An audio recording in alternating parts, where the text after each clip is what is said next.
TDR policy shock, Hyderabad లో ఇళ్ల ధరలు పెరుగుతాయా?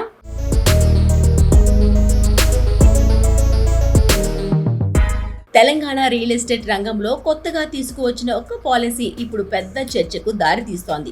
అదే ట్రాన్స్ఫరబుల్ డెవలప్మెంట్ రైట్స్, అదే టీడీఆర్ పాలసీ. ఈ పాలసీ ఉద్దేశం ఏమిటి అంటే, ప్రభుత్వానికి అవసరమైన భూములను స్వాధీనం చేసుకునే సమయంలో భూమి యజమానులకు నగదు ఇవ్వడం బదులు వారికి టీడీఆర్ సర్టిఫికెట్లు ఇవ్వడం.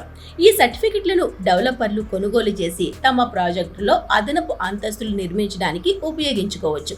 అయితే ఇటీవల ప్రభుత్వం తీసుకున్న కీలక నిర్ణయం ఏమిటి అంటే, 10 అంతస్తుల కంటే ఎక్కువ ఉన్న హై రైజ్ భవనాలకు టీడీఆర్ వినియోగాన్ని తప్పనిసరి చేసింది. అంతేకాకుండా సెట్ బ్యాక్లలో కూడా టీడీఆర్ ఉపయోగించుకునే అవకాశం ఇచ్చింది. ఈ నిర్ణయం తీసుకున్న వెంటనే మార్కెట్లో పెద్ద మార్పులు కనిపించాయి.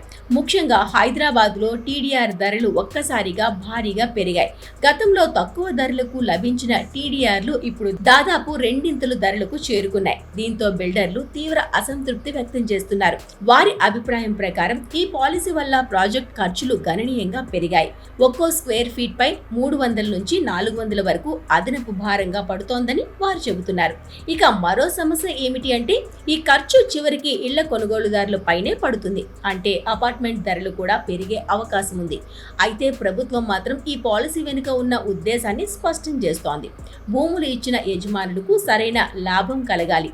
అలాగే నగరాభివృద్ధి పనులు, రోడ్లు, ఫ్లైఓవర్లు, మూసీ నది అభివృద్ధి వంటి ప్రాజెక్టులు సులభంగా పూర్తవ్వాలనే లక్ష్యంతో ఈ నిర్ణయం తీసుకున్నామని అధికారులు చెబుతున్నారు.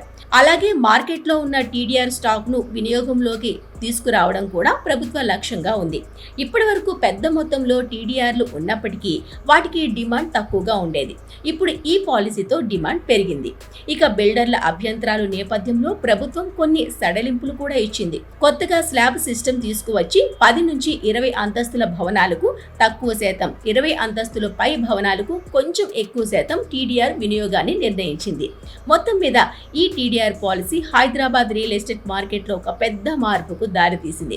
ఓవైపు భూమి యజమానులకు లాభం, నగరాభివృద్ధికి మద్దతు లభిస్తుండగా మరోవైపు బిల్డర్లు, కొనుగోలుదారులపై ఖర్చు భారం పెరుగుతోంది.